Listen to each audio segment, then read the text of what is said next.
do you want us to start with, questions that we might have or things that you want to share as the discoveries, or how do you want to go? I think it would be best, I think we were talking about this morning, I think it would be best if you would throw out some questions and then I could start some dialogue and probably get us started into that, some of the other questions that we might have for you all. So have you guys run into anything or wanted to know how to do something differently, better? Well, let me start. Okay, I know some things have been asked of me, like, there's nothing there that, can involve a parent or how I get parents involved with the curriculum.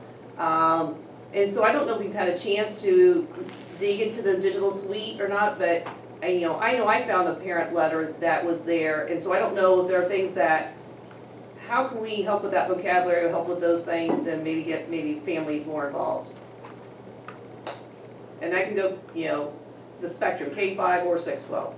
Okay. Ladies, do you one of you want to handle that? Yeah, I'll start and then Asha add on. So I'm sure you have some other stuff as well. So one thing that I would recommend is just going into that digital suite that you mentioned. We do have a math night resource where we actually provide you with a setup and some ideas, letters, invitations of how to run a family math night for you and your students and parents. So I would definitely start there, as well as using those parent tip sheets. Just by sending out that module letter can be really beneficial. Another thing that I directed my teachers to, do you all have the Learn, Practice, Succeed edition? Yes, they do. Yeah. Okay. One thing that I also directed my parents to, in the Learn, Practice, Succeed edition, you'll find some homework helpers at the end of every 6-12 lesson. Those homework helpers are very, very beneficial for parents because it kind of walks them through the daily routine that your students have seen. So that's my suggestion. Haley, would you mind showing them where to find those answer sheets, or do you want to share your screen? Yeah, absolutely. Please ignore my several tabs. It's a little embarrassing. I have a tab problem right now. Oh, good, I'll open up this one so it doesn't look as bad. So when you go into your Great Minds account and the teacher resource pack,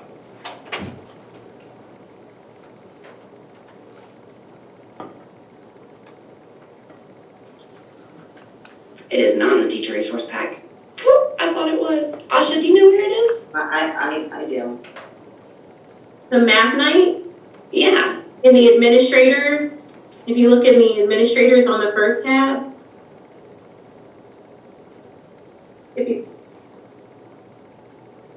admin,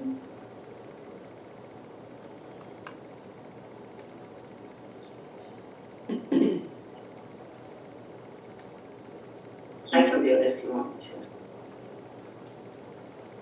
There you go. Parents on board. there we go, okay. Thanks. But I didn't mean to put you on the spot. No, it's okay. I thought I knew exactly where it was. So we're going to the Math Night resource pack. I clicked admin, scroll down, and You can access it a couple of different lectures too. so in here you're going to get the handouts and letters for your parents, an invitation. You're going to have an evaluation form, a PowerPoint template. So really we provide you everything for a successful evening with your parents. And you can just download all those resources for free. And you'll have to read for, oh, go ahead. No, I said, I just wanted her to show the tip sheets, the family tip sheets. I'll do that while Asha wants to speak. No, just the other, just all of those resources are great resources, and they're definitely things that I have used. I would just say one more, which is the roadmaps. It just kind of gives the parents a bird's eye view of the content for that particular grade level. And so that's just another great resource that I would always copy and hand out to parents. Also at the open house and back to school night, it's also sometimes a great idea to kind of walk some parents through some of the models, even before, our math night. So just been always good for us. So how I got to this parent tip sheet, I actually have it downloaded onto my dashboard. So if you go to your dashboard in the upper right-hand corner, you can actually search by hitting resources and search for parent tip sheets. I personally have the 6th grade one downloaded, so I just opened it up. It breaks it down by module and by topic. I can click whichever one I would like, and then you're going to have those concept overviews, a sample problem with the solutions and models that they can see, suggestions for how they can help at home, some different vocabulary, and of course some models that we would like our students to be able to use if they need them.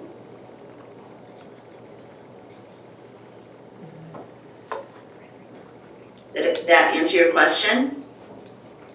Yeah, I think that helps me to provide some other information. Like I said, that's one of the questions that had come my way. And also, I wanted to mention, I think what's also really great about the roadmaps is that they also just kind of show the previous grade level and also gives parents the trajectory of the mathematics and where it's going. So it also show you just the appreciation of coherence in our curriculum from, one grade level below and one grade level above, just showing you how all of those models and the concepts really tie together. Do you know what she's referencing when she's talking about the roadmaps? No. No. Yeah, I think we might need to show them, if you don't mind. Haley, can you go back to, okay. Maybe you can share your screen.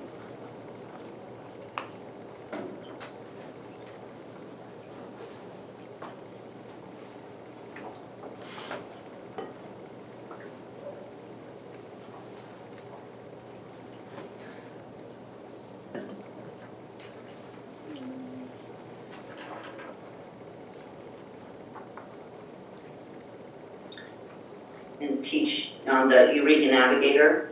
I thought you had it on your dashboard. There you go.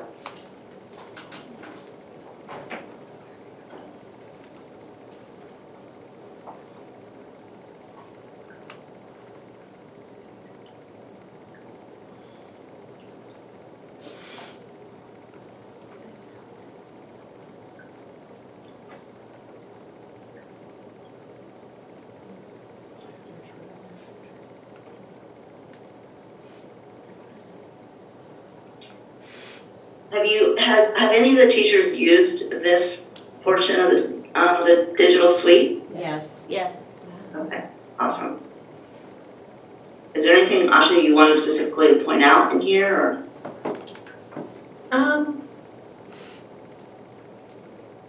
Sure, I mean, I can. I didn't know there was something you wanted to reference. No, just the roadmaps, I was just, but I didn't.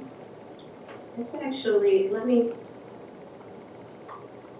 While Asha's looking for a source for you guys, there is something that I want to call out that I feel like is a tool that's not very utilized in our 612 because people don't know that it's there. So when you guys click into your module that you're looking at, one thing I want to call out is this section on foundational standards. This is a great way if you do have some struggling students or students with gaps. You can see directly which standards align or get them prepared for your current module. So if I notice that my students are struggling with linear equations, I can actually click into the standard that directly aligns. And it will give me a lesson or lessons that I can pull scaffolding questions from. So right here, if I notice my students are struggling with solving linear equations, that's from grade 8, module 4. It lists all the lessons where that standard can be found, and I can click into the lesson, grade 8, module 4, go into my teacher materials, and pull some questions for scaffolding if necessary. And that's just one tool that I feel like can sometimes be underutilized just because we don't know You don't know what you don't know. Haley, and I apologize for earlier. I thought you were going to show them the roadmap. So I will go ahead and share my screen. But I was watching you. I apologize for that. No, I was. Okay. I have it pulled up. I don't. No, I you do it. Okay. All right. I apologize. Let's see. So, okay. So in my dashboard, I just have one that's already downloaded. I have a grade kindergarten and a grade 4 roadmap. So this is just another resource, again, just giving a little bit of background knowledge. And again, it's a very zoomed out view of the curriculum, particularly at that grade level. But here is really just showing you some of the examples of the content that's covered in the grade below. This is grade 4. Of course, the current grade is highlighted, but also just showing you the trajectory of the mathematics. And this is always something that I would print out at the beginning of the year to just walk parents through just the coherence of the curriculum. And here go a few examples. Again, some more examples of how fractions are, that model is being used throughout 3 different grade levels. And it also has at the very bottom some additional resources that parents can use and look at.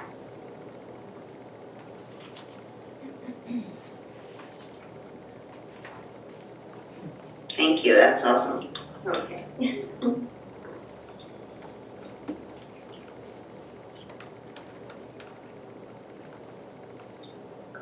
Yeah, good. Just shout it out. Okay, I'll ask a question. I think one of my struggles, I teach 3rd grade, are the end of unit assessments.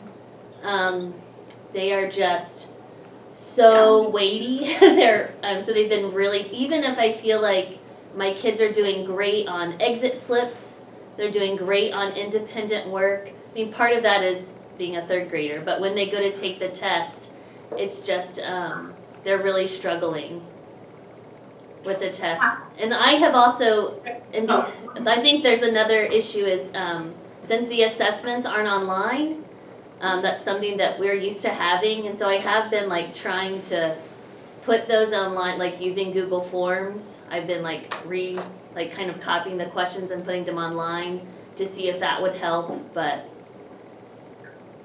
because we don't have access for the class to be on your digital platform that you have for testing. But yeah, so it's just a struggle, I guess, just addressing that. Yes, I do want to just say that the assessments are written at the highest level of mastery, and that's very important to keep in mind when you are administering that. It's important to know that they're always working towards mastery. Even at that point, it's giving you a snapshot of what has been mastered. But when you're looking at the types of questions, you can't really take the rubric and translate that to a percentage. It really needs to be combined with some other assessments, whether they're topic quizzes or other assessments that you're creating, because we rarely just use that as one indicator into their progress for the entire module. Are you using topic quizzes at all? Yeah. So like, Okay. the mid-module, and I'm getting grades from other places too. So that's not the only place they're coming from, but I guess I was, end of unit assessment, we're just used to that being, a test, yeah. Nice. So it's in another way, it is written, at the DOK3 level, DOK3, DOK4, they're really written at the highest level of mastery. So I do want to let you know that my students at times with some of the assessments would have a difficult time, but to me, I would actually choose a different benchmark or a different percentage that would actually show proficiency, and really just try to track what we still needed to work on based on the standard and the actual skill, and what we needed to review going into the next module. But that's really how I use them, and it already sounds like you're coupling them with your own assessments as well. And I think a lot of teachers, or my teachers would sometimes say, or I would even say, why can't it look as if, the same questions that they've received before, why is it such a new application? I just found that the assessments were very new. It's really just preparing them for those standardized tests where they can't always predict the application that they're going to be asked a question. So I would also just encourage you to try not to give them, review sheets that exactly match the question. We do want to prepare them for different levels of rigor, but I always, and it sounds like you're already doing that, just coupled it with another assessment as well to give me another snapshot of data. Yeah, it was helpful just hearing you say they're written to the highest level of mastery. It just lets me reframe what it's supposed to be. And Asha, to add on to that, if anyone in the 6-12 world is experiencing the same frustrations, that type of assessment still carries over the same way in our 6-12 structure. And what we suggest in 6-12 is that you choose just a few of those problems that are going to provide you with the most bang for your buck and put those on your assessment, and then use the rest throughout your classroom just in a different manner as a way to just see where they are in terms of mastery. So those assessment questions in 6-12 are also those depth of knowledge 3 and 4. And we just always suggest pick some that you feel are going to be best for you and your students and your state tests, and put those on your assessments, and then provide your students with other depth of knowledge questions on an assessment that you customize. And that's where a firm will often come in and take the place of some of those things where we have those recall and those DOK level 1 and 2, give your students that additional practice and additional reporting and assessment for you. So that was kind of, a firm was kind of born out of that request from teachers and educators to provide that additional assessment. I know we have a sandbox account for a firm. Have any of you had an opportunity to dabble in that, or do I need to resend that out for the last month? I love it. I've done it at the end of each topic, just so I can get a dipstick of where the kids are at. It has been really helpful. And does that, Awesome. and I know I haven't created a class in that. Does that allow the online piece, or is that? It would if we actually had the account, I think. Since it's a sandbox account, I haven't put my kids in it. Okay. Oh. But I've just been printing them off. But Okay. Amy, if with the sandbox account, could we put kids in it and actually do some things online with the sandbox? With the sandbox account, I don't know if you can actually do it. Let me check and see how that works. I've never used a sandbox, and the reps are a little bit more familiar with that than I am, about adding actual students, because there is a plethora of reports that you can run, not just for grading, but for your own your own ability to inform instruction based on how your students are progressing. There are already created quizzes in there, and mid-module and end-of-module, and they're all additional questions besides the printed material. So you're not rehashing what they've already done in the printed material. And you can create your own quizzes, but again, there are some that are already in there created for you. But let me, I'm gonna put that as a note about adding students to the sandbox. No, the sandbox is K-12. Yes. But yeah, so I can resend. It's actually 112. We did not Okay, sorry. want to torture little kindergarten students putting them on. Or the teachers, really. It's, trying to get 20 kindergartners all It's just online at extra one time. questions. It's never fun. At questions? different higher levels, Yeah. like some are I more can multiple resend out choice, that, fill-ins. Because it's a pilot, we have one username, one password, so when you log in there, you may see a third grade class, and you can create your own class, but you can go in and, as she said, create some quizzes and stuff, but I can resend out that email that had the username, the link to get there, what our code was, and just, if you haven't had a chance to look at it, to poke it and see what's all in there. I just searched your name in a firm and it came right up. Okay, there you go. And I can share my screen for a second just to give you kind of an idea of what it looks like. So this is just a dashboard with all kinds of classes with a student teacher, but just a little bit, hold on, real quick, let me get in here. So you can go in and create, sorry, I don't do this enough, but you can go in and create your own quizzes and filter them by grade level. And so even if you don't want to necessarily, you're assigning it to students, this will give you some insight into the availability of the kinds of questions that are available for you to create on your own. And you can, you're able to filter it by grade standards, even the question types that might mirror what they're going to be experiencing on your state test. And, depth of knowledge questions, there are going to be more in that 1 and 2 than there is 3, but you're just going to be able to go through and look at all the different kinds of questions that are available. And then you can also see all the questions that are already created in there, and if you wanted to go through it, you can see them by standard. And once you get that, once Kathy passes that around and you can see, get that Sandbox account login, this will give you the ability to go in and see all the different types of questions and the ways that students can access this, and teachers to access this, a tool for online assessment. And practice. It doesn't have to just be assessment, but it's a good way to practice the skills that you're in the standards that you're working on in your classroom.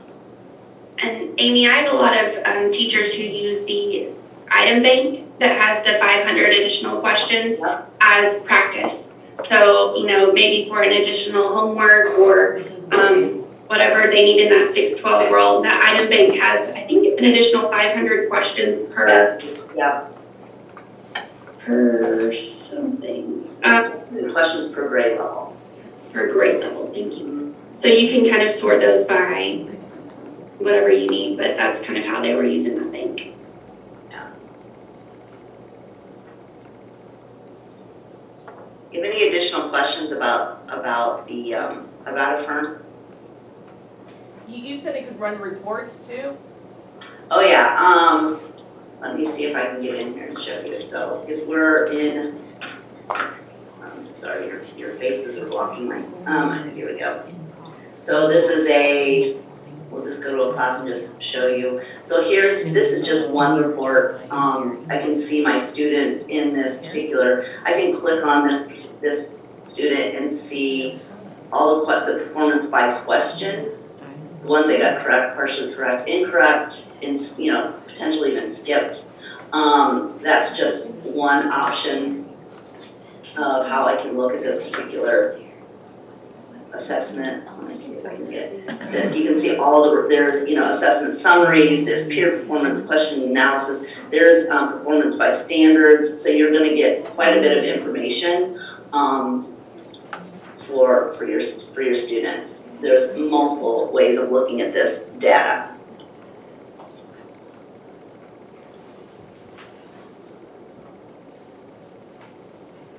Now, I heard somebody say that they were printing them off. That is an option to do if you wanted to print off questions. You can do that for students if you don't have access to work on the questions online. You can still capture all these questions and item types in print form.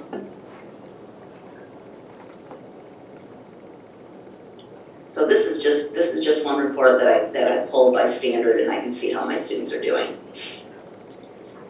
And we can provide, if you guys are interested in a firm, we can provide access to our webinars where you can actually see somebody walking through. They give you some educator resources, a nice little reading that guides you through all the different actions that you can look at in a firm, as well as something that a lot of my teachers use, a template. And what that does is it provides your students with a way to record their math so that if they do have a misunderstanding, you can always look back at their work and kind of talk with them about that. So we can provide that link as well. Absolutely, I can send you that. I think that would be helpful. Thank you. Yeah, sure.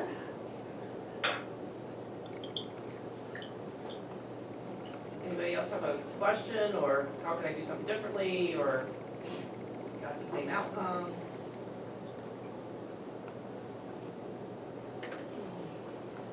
Don't be shy.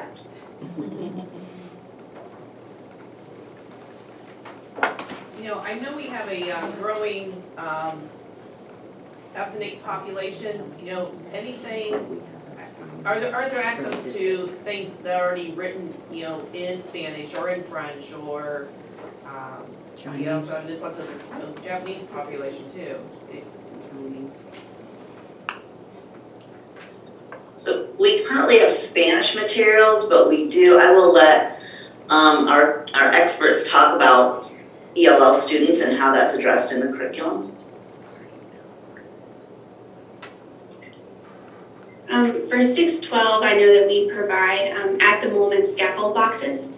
So in the moment of instruction, you're going to see some gray boxes throughout our curriculum that provide you with some insight on some struggles that your ELL students may have, as well as differentiation methods and enrichment methods.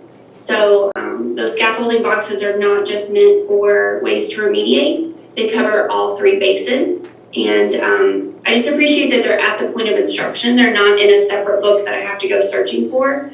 Those things are already built in right away. But I do think just having access to those Spanish materials, as Amy mentioned, would probably be my first place to look.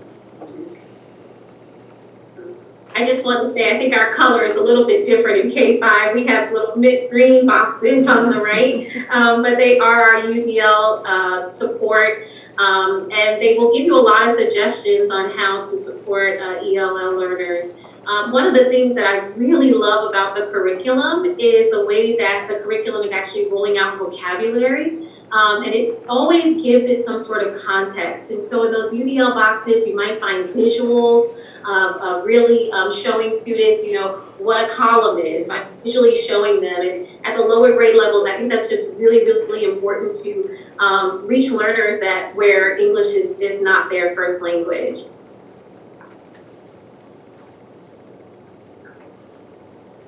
That's a great question, thank you.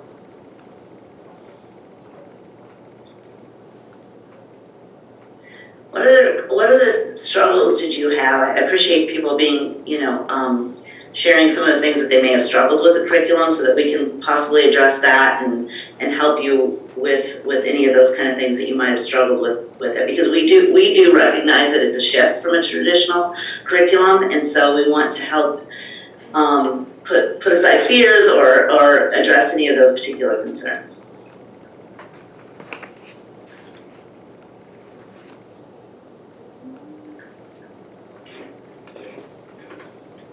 Safe place, okay?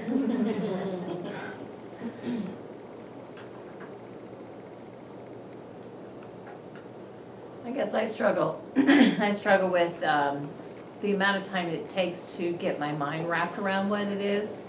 And so I don't feel as prepared going into a lesson. And so I feel like I'm bombing it every single time. So my students are feeling like it's a little weird. So it's in the then the exit tickets and the handouts we give them for problem sets are really not very kid-friendly. So they look at it and they just kind of get scared immediately, looking at it going, what in the world are we doing? I don't feel comfortable with it, and it's been a real struggle for me. And I teach second grade, so it's been a real struggle.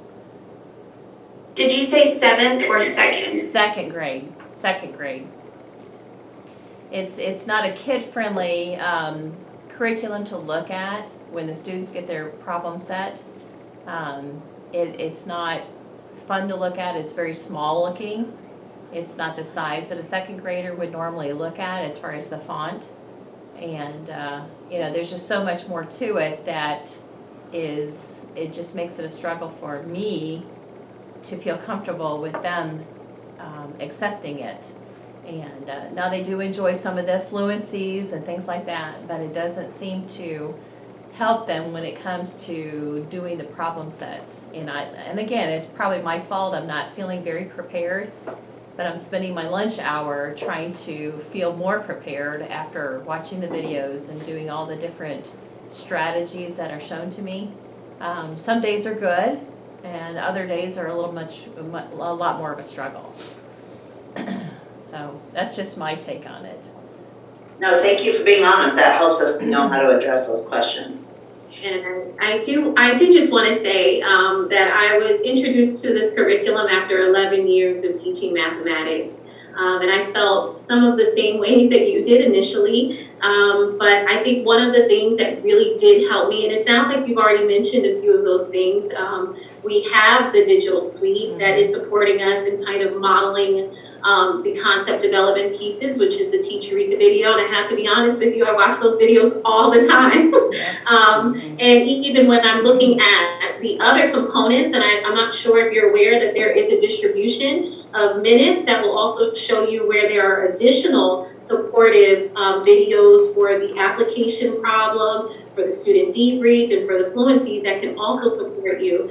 But just in terms of your feeling a little overwhelmed, I would just invite you to just really follow that process of the prep and customization, that 3-step process that we offer, because I really feel like it is difficult when a lot of teachers just go towards just starting off the lesson, right? And there's just so much background knowledge in those module overviews and those topic overviews that will really support us in rolling out that lesson and also differentiating instruction for all of our learners. And so I just, oh, thank you, Haley, you're going here. So I really just encourage you, and that kind of deepened my own content knowledge. You know, what were they supposed to have learned? How can I help fill in those gaps? And that really supported me in feeling a lot more confident. And I'm just going to go ahead and give you my own personal story about the unit language. I felt even after 11 years of teaching math and starting off with this unit language, oh my gosh, I had to make sure that I highlighted that in all of my vignettes because it made me uncomfortable. And so a part of my prep and customization process is also the third question that I ask myself is, Asha, what makes you uncomfortable delivering this actual vignette? And that's always something that I really pushed myself through. And that unit language was something that I always had to really work on. But I'm going to encourage you that, you know, we do want to roll this out because I think that students really feed off of our enthusiasm when we're rolling out these lessons, and your energy will transfer to the students as well. And so I do want you to be more confident with it. And so I think that these resources, looking at the videos, looking at all of the different component videos is going to be very key in order to support you, and looking at those module overviews and topic overviews. I do have something to add to that a little bit. We've had some of those similar conversations because Whitney teaches 2nd grade and I teach 3rd, and she's had some of those similar feelings that you have had. And we kind of wondered if a little bit was because 2nd grade is just continuing those foundations from K and 1. And so starting this brand new thing, because the counting is different, there's so many things that are different at 2nd grade that they haven't practiced in K and 1. Maybe that's why it's so hard. Because I don't feel all of that at 3rd grade quite as much. I mean, it's still, there's lots of new, but 3rd grade we have so many new concepts. Multiplication, division, area and perimeter, fractions, and so it's all fresh, so my kids aren't having quite as many frustrations. So I wondered if part of it is, I don't know for sure, but we kind of said maybe part of it is because they've missed 2 years of practicing with it. So maybe that could be part of it. And just to say, it will get easier every single year that the students, below that particular grade level have Eureka, because they'll be able to see those models, the language, all of it will just be very familiar to them. Even the structure of the lesson will be predictable for the students, all 4 of those components. I know exactly what to expect because I did this last year, and your students will become even so much more comfortable. But personally, for me, I found that a lot of the models really invited the students and gave them a lot more access to the math. And I do think you're right about just saying that the 2nd grade, there's a huge jump in trajectory in the mathematics and even the concepts. I mean, just looking at moving from all of those proportional units to really non-proportional units and introducing that, it is a jump. But I do just want to just encourage you that the more prepared we are, and we always say our PUF, when we're increasing our profound understanding of fundamental mathematics, the more that we increase and deepen our own content knowledge with these models and with the language, that we'll be better prepared to deliver these lessons. And it does take time and it does take preparation, but it will get easier and easier every single time you walk through that process. And I want to mention, I came from a district that did not adopt K-5. They just were not in the process of our adoption. In Tennessee, we do weird things. But only for 6-8 and Algebra 1 that we were able to adopt. And so we did find that at first we were having to really dive into that K-5 curriculum to find some of those models and scaffolding and make sure that we read the appropriate vocabulary. So that is one thing I would also suggest if you are finding that, there are with your current grade level, definitely look 1 or 2 down using those foundational standards to see how you can scaffold up, because those are going to be direct connections, but at a less complex level so that your students can gain access to your current grade level. And that's something that we just had to learn as a practice since they didn't have that K-5 access that we wish they had. And Haley, you just mentioned just the different models too. I do want to just add in that even when you're looking at the second grade, and we love to have the students go from that concrete to the pictorial to the abstract representations. But if you're finding that you're at the abstract level in the second grade lessons and that they need to go back down to those other representations, that's okay. That's a way of us just supporting our students until they actually get to that level. And a great thing about our K-5 friends using those models is those are continued all the way through advanced pre-cal. I mean, my students are going to be using the area model and the tape diagram to complete the square, to divide polynomials, polynomial multiplication. I mean, it's used all the way throughout. And that's another great thing about the coherence of our curriculum is if everyone is on board, those students are going to have that access at a much more fluid level. And I think that that's one thing that by the time my students got to 8th grade and got to Algebra 1, they were able to go back and use those models that we had picked up along the way as a scaffold. So they always had an access point that they felt comfortable to. I was in a 7th grade classroom that was 50% sped -1 because we had to be a legal classroom. And my second year teaching Eureka Math, I had that classroom solving word problems because they could draw tape diagrams. And that was something that I had not experienced before. I mean, we were able to use the read, draw, write process that Eureka really focuses on in K-5, but continues throughout our entire curriculum to make sure that we were able to read, draw, and write those word problems. And it was just mind-blowing and really uplifting to see those classrooms and those students be able to do something that I had not been successful in getting them able to do because I didn't know how to use those diagrams. But once I studied, it was miraculous because we learned as procedures, right? We're all math people and we learned how to follow directions and follow rules, but we all know people who aren't math people. And it's because memorizing and follow directions aren't their thing. So it was just amazing to me that I could provide my students with a visual aspect of math that directly aligned with the algebraic format. And I was able to provide more access for my students. We're in 5th grade solving problems that my 8th graders, when I taught 8th grade, wouldn't solve because of the read, draw, write strategy. It's amazing. The 5th graders, we're sending them to you next year. They're going to know their math much better than they ever have. I can just tell you that much, especially word problems.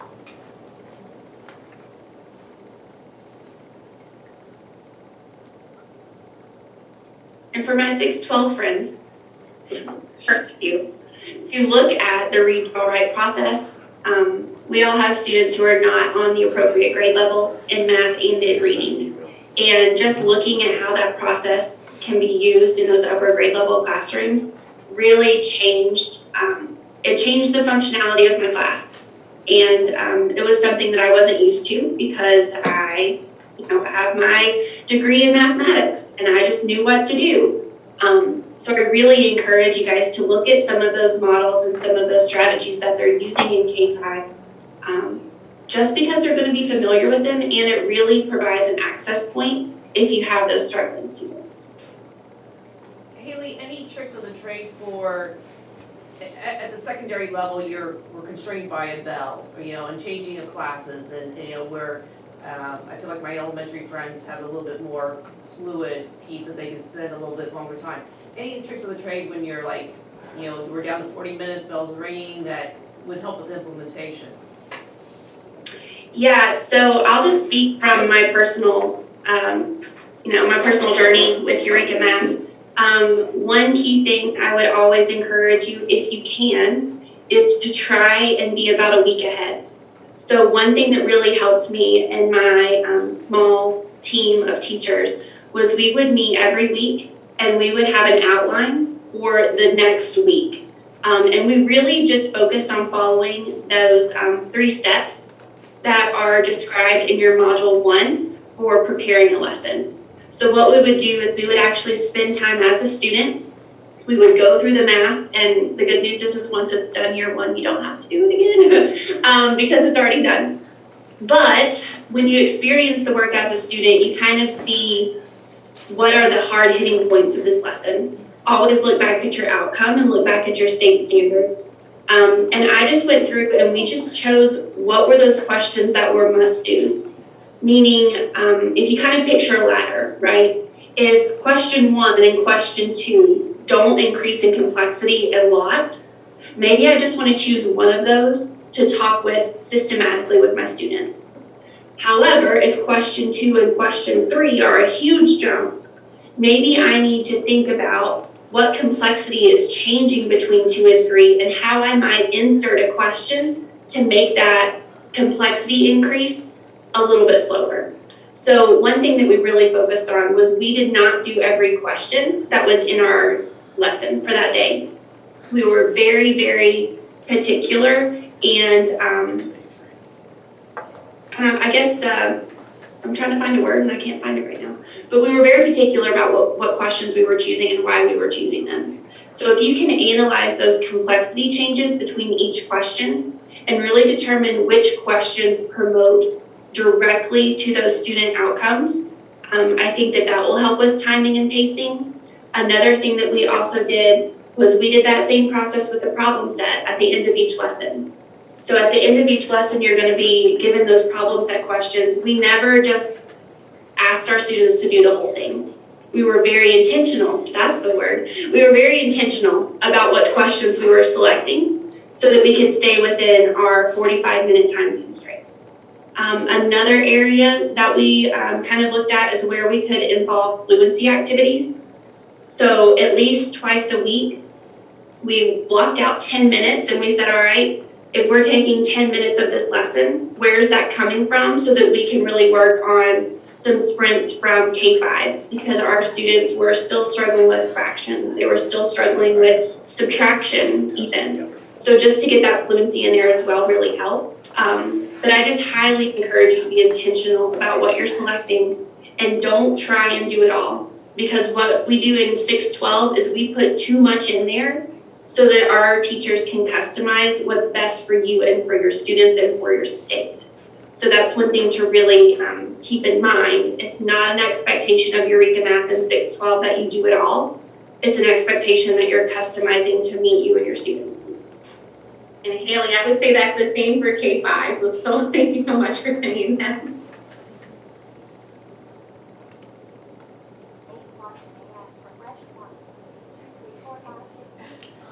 All right, Haley. We do have a webinar on prep and customization in our library of webinar resource. So if you do want to take a look at prep and customization, just another person talking about it, going through the process, it is a free webinar that you can access in our video library. So Haley, at the high school level, I was one of our pilots and I just followed the teacher manual. We did a packet a day. is that what you recommend for someone who's trying this for the first time? Like take module 1, day 1, do it? Because after like 10 days, my students, they did find the material very abstract. There was very little nuts and bolts, it was a lot of thought processing, and my kids struggled at trying to group all of that. And every day was like running through a packet of 3 questions. And I felt they couldn't absorb what they needed to, or the exit ticket was 1 question. So I was trying to give them 48 minutes of information and then ask them 1 question. The end of chapter test after 24 days of teaching was 5 questions. So my kids were like, whoa, I just did 28 days or 24 days of work and you're only giving me 5 questions. I didn't feel like there was a lot to, like you said, I guess I don't know of all the other questions that are out there on the website because our PD person from Eureka taught us how to follow the packets. So I guess I was just running through the packet every day and hoping they would absorb what they were supposed to absorb. But my kids struggled with just a packet every day. They said, what are we doing today? And I said, another packet. So is that how you run your class? All right, so, There was a lot, I'm sorry. no, it's okay. It's okay, but I'm gonna give you the real deal. Yes and no. Eureka is not designed to just run through a packet, right? We really want this to be engaging and we want to follow the lesson structures that are provided in the 612 curriculum. What I mean by that is at the top of each lesson, you're gonna see an icon. Either a pencil paper, chat bubbles, a brick with a light bulb in it, or a modeling cycle. And that should really set the tone for the type of atmosphere your classroom has for that day. So you're gonna see a lot of the pencil paper icons. In that moment, that teaching material is set up close to a traditional classroom, except it's not a lecture, it is a systematic modeling of mathematics. Meaning that when they provide those discussion questions and they provide those suggested teacher questioning, it's really to get your students engaging in the thought process behind the mathematics, not just a lecture style. So what I did in my classroom, I'm gonna speak to Algebra 1 if that's okay, since we're talking about high school. I had my own student version and I had my document camera. And what I would do is I would have my teacher edition or my lesson printed out and then my student edition under my document camera. And to prep for that lesson, I would go through and I would highlight the questions, the student responses that I felt I must get out of this lesson. So I'm sure you all have picked up by now, this Tennessee girl up here does not talk as mathematically appropriate as the Eureka modules suggest that I do. So I really focused on the student responses. So what are ways that I could communicate with my students, ask questions in a language that they could understand and that I could actually do without sounding weird to them. And those were the leading questions that I began with. Then what I would do is I would select the questions, like I mentioned earlier, that was those must-do questions. So anything that directly aligned to the student outcome or to my state standards, those were the ones that I would select. And you mean the must-dos in that packet for the day? Yes, the must-dos in the lesson for the day, Okay. yes. So it would never be every question. So that's one thing that I really wanna stress is I never, ever did every question, ever, in the lesson or in the problem set, just because it was too much and I couldn't be intentional and strategic when I did that. Now, my first year, I worked every problem, absolutely, but I did not present that to my students. So I'm super excited to hear that you started with Module 1, Day 1, and that you're moving in the process of Day 2, Day 3, and mapping those lessons accordingly. But I would encourage you to really focus on the lesson structure because that's how we're going to meet those four components. 3 components of rigor with the 4 lesson structures. So if all of your classrooms are looking like, hey, let's do this problem together. Let's do this problem together. Now you try. Then that's not meeting those 4 components of rigor. So when you're looking at those different lessons, they're gonna kind of provide you with some insight on how that lesson should run. So in your teacher edition, I would just super encourage you to highlight those student responses, make sure that that dialogue is there, and then run the classroom as the lesson suggests. So if it's an exploration lesson, that's gonna be your project day. You should have small groups, your kids should be working together to come up with this grand idea of mathematics at the end of the day and possibly present something. If it's a Socratic lesson, you should be the elicitor and you should be hearing a lot of student discourse. Your classroom might be a little loud that day because you're gonna have a lot of student interaction. If you are in a modeling cycle day, then your students are gonna really work together as a team to kind of discover a rule of mathematics, work to see if their thought process is true. If it's true, they're gonna prove that to me through some different examples and then write a conclusion. If their thought process leads to a dead end, they're gonna go back to the drawing board to begin that modeling cycle again. So I would just highly encourage, it sounds like you're looking at the lesson as more of, here's a packet, let's do this, and then move on. I think if you focus on the lesson structures, you'll see a difference in the classroom setup and a difference in how you can really approach those lessons. And I think that your students will see a difference in how those lessons continue. Another thing you mentioned was that you just gave the assessment provided in the text. I am totally, just throw that in the wash. Those questions are DOK 3 and 4, meaning that if you look at your state assessment, you're not giving 100% 3 and 4 level questions.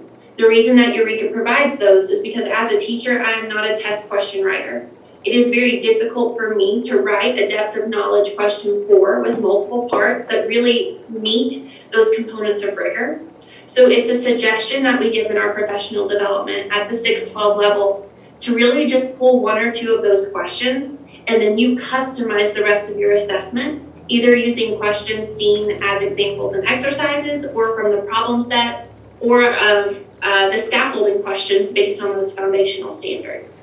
So I hope that those are some tips that could help. Did I leave anything unanswered? I kind of went a little rambly there. No, you answered most. I will just say that when I ran through my chapter, I would say 99% of the lessons were nothing other but than doing the packet. Like I didn't have in my chapter that I did with them, I didn't have a lot of those activity ones. That's why after so many days, my kids were a little frustrated or bored by just, it's another packet day, it's another packet day. So maybe I need to look more at those other activities. Well, I didn't see any of those other activities. Maybe in more of the modules, there's more activity-based lessons. So your activity-based lessons are going to be, in your topic overview, you can look there as well. Your activity, quote, lessons are going to be labeled with an E or an M. So modeling and exploration are how I ran my personal classroom with activities.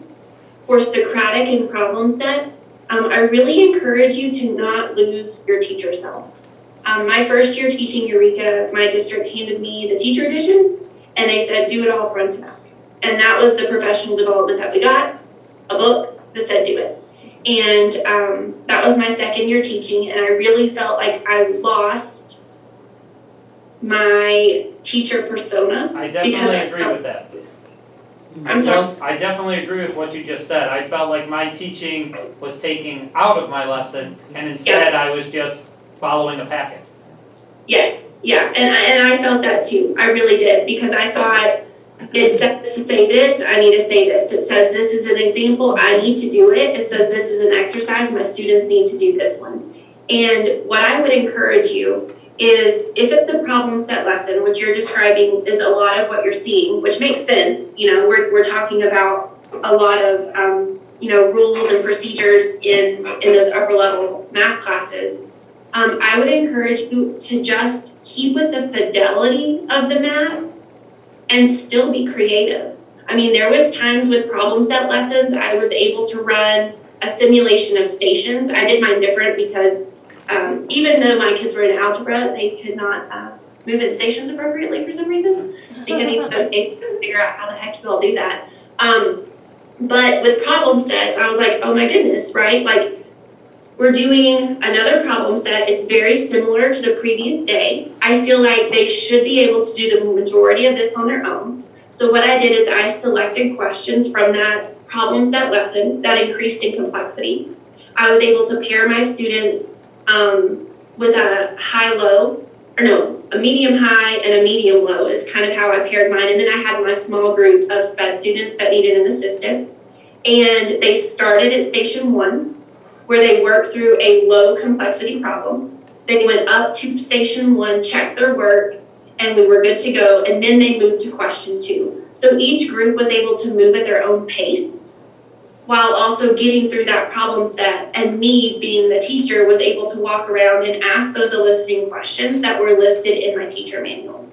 So hear me out, it's definitely not a script. It's not something that is trying to remove your teacher persona, and that's how I really took it. I'm gonna be serious. I was, that was a very hard year for me because I really felt the spark be restrained.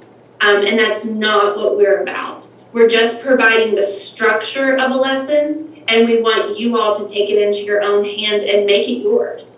But keep with the fidelity of the program. So what I mean by keep with the fidelity is if it's a Socratic lesson, I don't want to be the one talking as much. I really want to keep with that lesson structure and hear my students discussing things and have it be a loud and exciting class. But if that's difficult for your students, maybe they can create a project for some of the questions that are in that lesson. So maybe they can create a short video to describe and talk about what they've learned. Maybe they can create a short PowerPoint. Maybe they can put it on chart paper. So just because it's not mentioned in the text as, hey, here's a teachery idea for you, don't let that restrain you.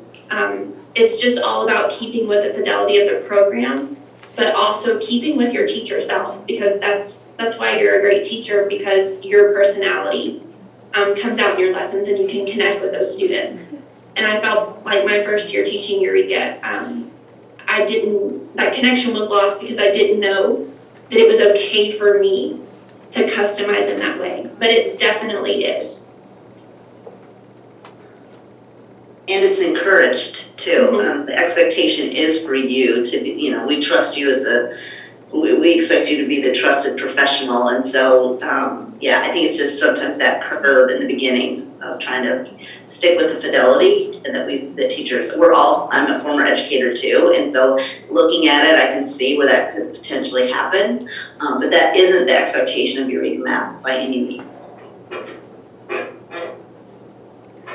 So I guess to end my long discussion here, keep your teacher personality there, but just try as much as you can to keep with the fidelity of the program by honoring the lesson structure and honoring the complexity increase and the models that are suggested throughout our curriculum. That would be my biggest push. So I'm gonna ask kind of off of Jeff's question. So you said not doing every question in the lesson. So, and he kind of mentioned this, I think there was a limited amount of questions to begin with, especially for students to practice. So what are your resources, or where can I go for additional questions that are similar to like what I'm gonna see in the lesson? So there are, of course, Affirm. That's going to be something that I would definitely look into. I know you guys have that Sandbox account. So even if you just open it up and use some of those questions, that's a great place for additional work. And then earlier I mentioned the foundational standards found in the right side of the dashboard. So those are going to be standards that directly align to the lessons that you're teaching. So if you are finding that you need more questions, or some scaffolding, I would go there. if you're needing enrichment questions, you can also kind of do a backwards planning. So if you go to the curriculum map on our dashboard page, let me share my screen. So if you go here, I see that this trend of functions and modeling is all throughout 9-12. So I am going to want to look, if I'm trying to push my students, I can look in these two sections or these two sections and see if there's any direct standards that connect to what I'm working on today to be an enrichment for my students who need that additional push. But if you find that you're not having enough practice or enough questions, another thing that you could do is just use those same questions but rewrite possibly some of the numbers or put them to a different shape, just to kind of get them more access. But the goal is with the lessons just to be intentional. So if you find that you're finishing too quickly, it might be that not enough time was spent on one of those discussions or one of those examples or exercises. Of course, you might be able to get through the entire lesson because maybe you have an advanced class, and that is awesome. I did not have that experience. But I just feel the intentionality of the sequence of questions is very crucial. So if they need more, I would suggest looking within the curriculum first, either above grade level or below grade level, and then just trying to stick with the intentionality of the lesson as you go.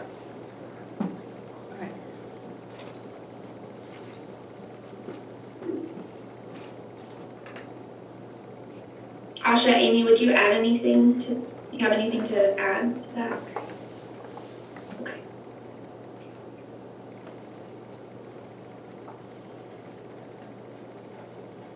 Any other questions? Thank you all. These are amazing questions and we appreciate the opportunity to answer them. So please feel free to ask any other questions, things that you may be struggling with or need additional help with or clarity on.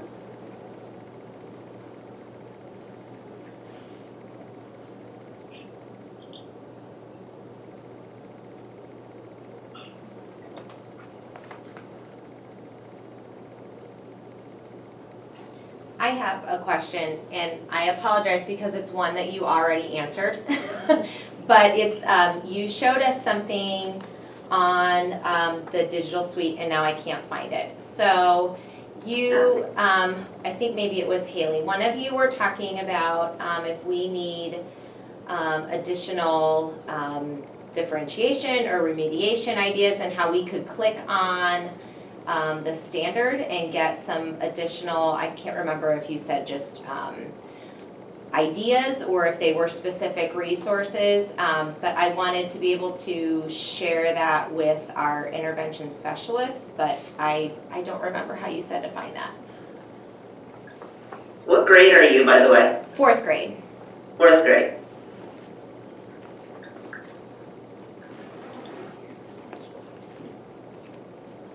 Oh, you're muted.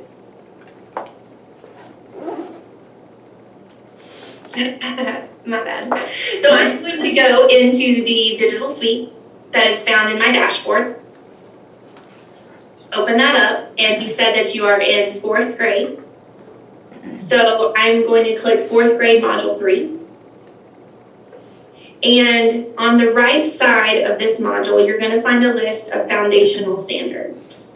So this is the place that if you're looking for remediation or scaffolding questions, this is where I would start. Asha, I feel like you are way more familiar with K-5. Is there a particular standard that you feel aligns the best to multi-digit multiplication and division? No, we'll just pick one. So let's go to this one, multiply and divide within 100. Why not? So let's say my kids are still struggling with this. I'm going to click that standard. Here it tells me what that standard is about. And it provides me in these grade levels, in 3rd grade, all these modules have lessons that involve things around multiplying and dividing within 100. So if I find that my students are struggling, these are going to be some great prereq ideas or scaffolding ideas that you could use. So let's say that they can't multiply and divide by 100 because they're still struggling with their fives.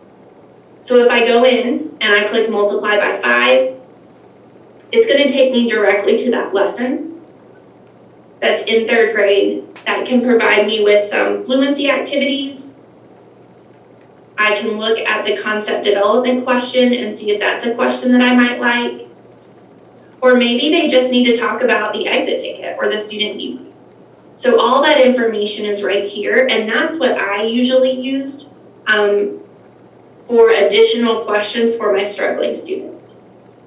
So again, I'm on my dashboard. I go to my current grade level, and on the right, I click foundational standards.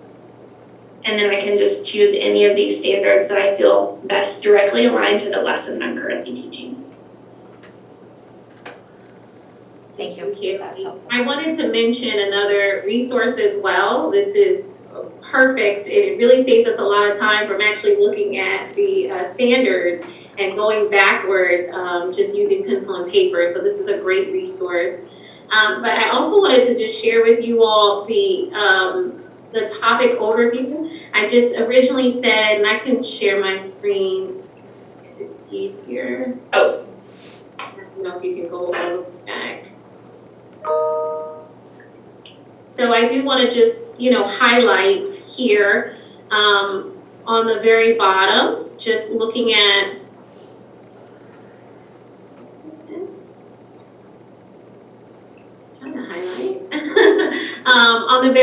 in the middle of that highlighted box, you have those coherence links from. And so this is definitely a place where you should focus and really just try to go back. If I'm in, this is actually grade 4, but it's showing you what content directly supports this current lesson. And so I can go back to grade 3, module 2, and actually pull from this module to help fill in some of those gaps in the 4th grade. And so this is located in all of your topic overviews. And so it's really just another great resource for you to use. And that resource is only available in K5. So 612 does not have the coherent links from and to, so you will have to just stick with those foundational standards. There we go. Okay.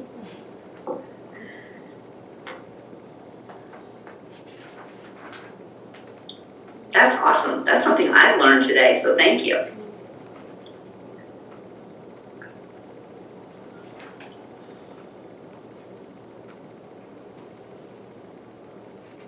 Any other questions, celebrations, struggles? I will share one celebration from just now. You are able to go into a firm and sync it with your Google Classroom and create a test and have your kids take it. I didn't realize we could do that, but we did it. So that was Good great. job. That's really great. And so, yeah, that was really good. Good, thank you. Thank you for sharing that. We do love to hear celebrations, so anything that you want to share, that would be awesome as well.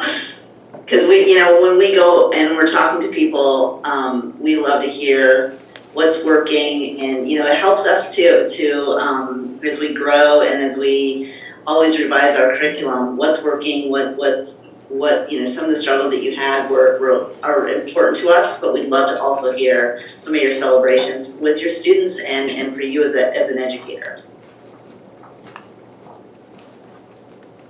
Please don't be silent with that. I teach kindergarten, and just the level of deep thinking that they have has been very amazing. And I love that it's developmentally appropriate at this age with a lot of manipulatives and hands-on practice, games and activities like that, because that is where kindergartners are at and where they need to be. And but the, like I said, the deep thinking that they have and connecting it to their real life and being able to compare and make those connections is just, I've appreciated that. Thank you, thank you. I teach 5th grade, and I'm finding that my special ed kids are able to hang with the regular kids. And they're actually picking things up rather quickly. And my kids that get math quickly, it's stretching them because it's forcing them to draw pictures and to think about things in a more concrete way whenever they're able to get it pretty abstractly. So kids that are able to do, for example, multiplying whole numbers by fractions, they know the math, they know that they can just multiply straight across. But whenever they're forced to draw that picture and think more concretely, it's also stretching them. So I find that it's reaching both ends of the spectrum and stretching all of the kids, and they're able to be successful. I second that in 5th grade. Thank you. You know, it's interesting. I was a 4th grade teacher, and I think I would see my students and how those students that could do that abstract work maybe didn't really have a conceptual understanding of what they were doing, and that was okay in K-5, but then once they got into middle school and high school, it really affected them. And so that's what I love now. I wish I could have taught the curriculum, even though I know it would have been much harder than the traditional curriculum I taught. I think I did a disservice to my students when I wasn't really teaching the math conceptually and helping them prepare them for that much more challenging work in the middle school and high school.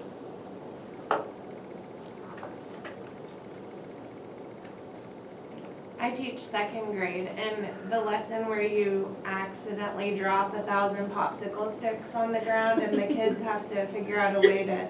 I love that one, it tells you to be dramatic. They were telling their parents. In parenthetical, just be dramatic. Well, they totally bought it, and so then they were really into it, because then as we moved away from that concrete, they went pictorial with it. And then they were drawing the popsicle sticks and then bundling them as pictures instead of just drawing the base 10 blocks that they were used to. And then it went into money, and it connected dollar bills, $10 bills, $100 bills. So they were counting to 1,000 that way. And then from there, they have the place value discs. And so now they can just draw a chart for themselves and start putting little things in there relating back to everything, but they just have so many more representations of ones, tens, and hundreds than they did before, just the blocks they always had. And so now it's connected to real life, and they're doing better in addition and subtraction because of it. Well, that's awesome.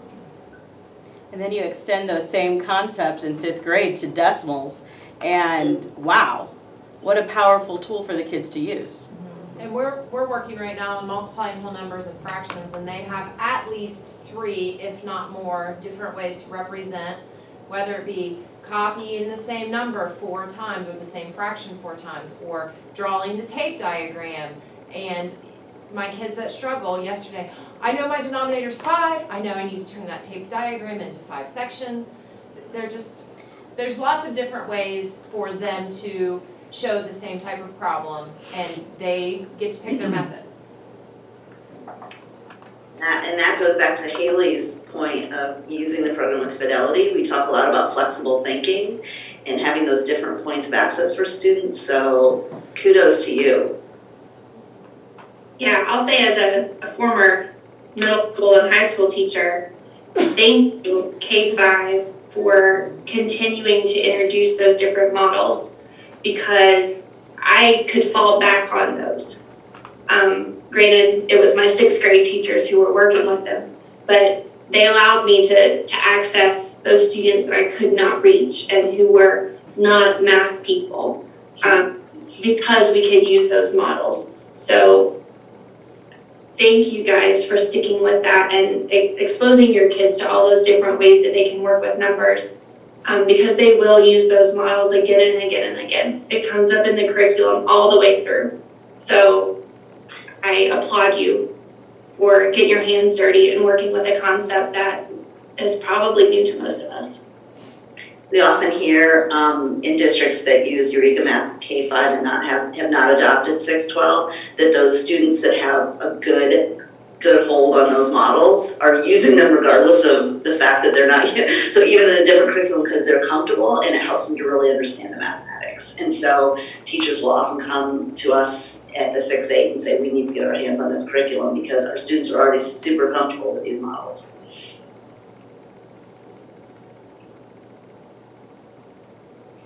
And 612 friends, you have access to the K-5 digital suite. I think one of the best tools there is just looking at some of those Teach Eureka videos that really explain some of those models, so that if you do have struggling students, it's just a way that we were not taught. We were not taught to think conceptually, and I feel like our students gain, there's so much power in conceptual understanding versus memorization. So I know you guys are super swamped, but if you have a moment on your drive-in to just hit play and listen to some of those models that they're using in K-5, I do think it can be really powerful to kind of pull in as a scaffold for your students and just make those connections that we as educators didn't have the opportunity to experience.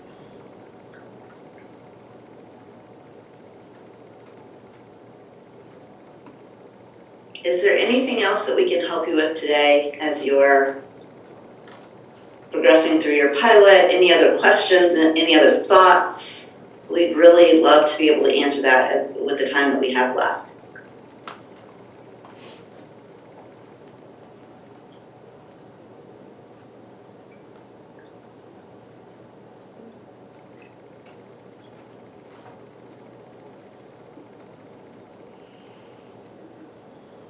Silent group, maybe we can answer all the questions, I don't know.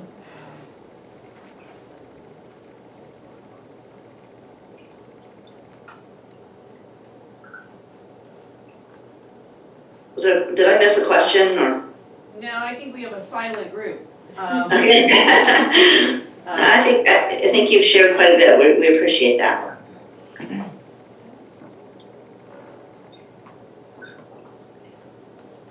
Kathy, is there anything that you need from us post this discussion or? I don't think so. I know you're gonna send me a couple things that we talked about. We'll share that out. I reshared out the email with the Affirm Sandbox account information. So I've done that while you guys were, talking. No, I think, this has just been helpful just to kind of put everyone together and see what's going on. I think, sharing out some other things that are there. That sometimes we don't know to click on or go here or didn't have time to see what else is available, things like that. Sure. I know there was a mention, I don't know if it was Asha or Haley, you talked about different games. Are there games, not just, in both sections, K-12? Are there other things to help reinforce? And if so, where would I find those? And that's just my own curiosity question.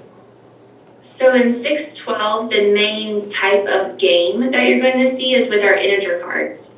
So those are introduced in 7th grade. They are a pack of cards that can be purchased through Diadex, but they're plain, just have the integer on them, and then they're sorted by color so that you're not having to, restate which color is positive and which color is negative, and then put rules on the king, queen, and jack, because no one ever remembers them. But those are some really fun fluency games that can be played at any level, 7 and up. I found that my kids really enjoyed the integer game where they were making expressions. So they had 7 cards and a plus sign in the middle. It had to either lay 1 card, 2 cards, or create an all new expression, summing integers. You can do that with multiplication, you can do that with division. But that's really that game-like scenario that I can think of in 612.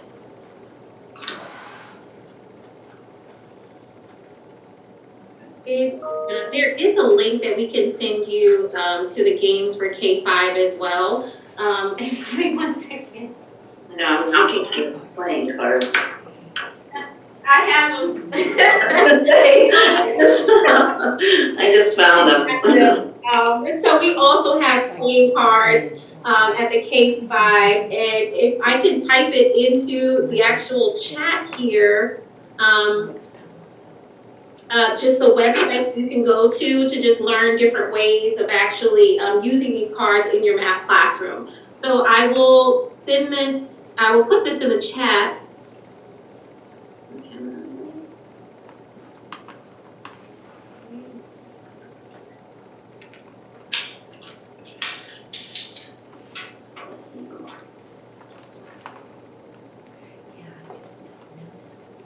Okay, so that's our website where you can go, and there will be a lot more information there as well.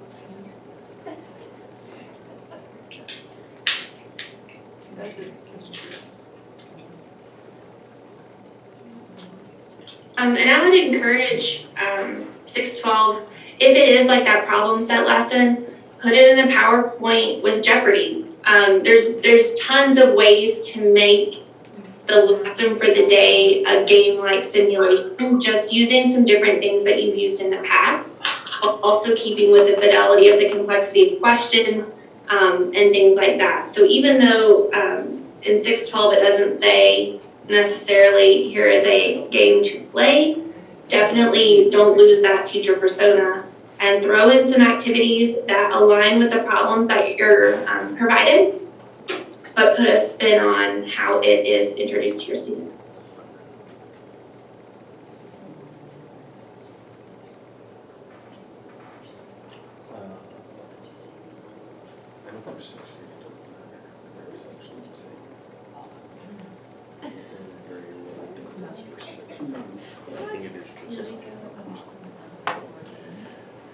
Eureka_math.org. With statistics. We got rid of something.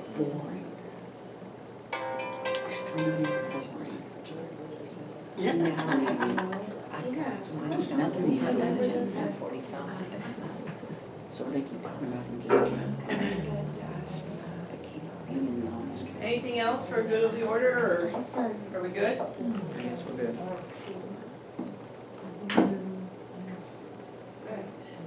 I think we're good. I hope you still can hear us, so.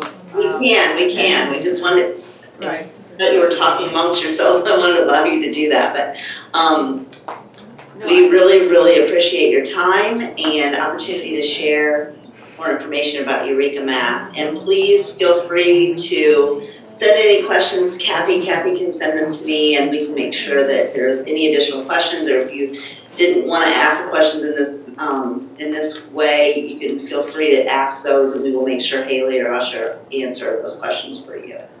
We actually have a website that you can email, or an email, the Eureka program support, where you can send those questions. And so does everybody have that one? I can put that in the chat as well. I'm glad you mentioned that, Asha. We actually have a team of Eureka people who monitor that email. I'm on that team along with a couple other, several other K-12 people. We try to answer those questions within about 48 hours. So if you have any questions on content, on implementation, on why a module was placed where it is, feel free to use that email link, and we'll do what we can to help you out. And I always just like to say that your feedback is so important to us. The second grade teacher that was just speaking a little bit about the layout of the second grade, the format and the font size, we are always open to hearing your suggestions. And I just want to let you know that, we're the practitioners, and one of the pieces that has come out of our feedback will actually be the digital suite, and that has made so many things so much easier for us to just navigate and to support our students even better. So we just always are open to your feedback as you work with the curriculum, because we really want your implementation to be very successful. Well, we thank you and appreciate your time as well in helping us to kind of work through some things and process some things and discover some new new tools or new areas where things are located, so much appreciated. Awesome, well, have a wonderful day. Hey, you too, guys, take care. Take care.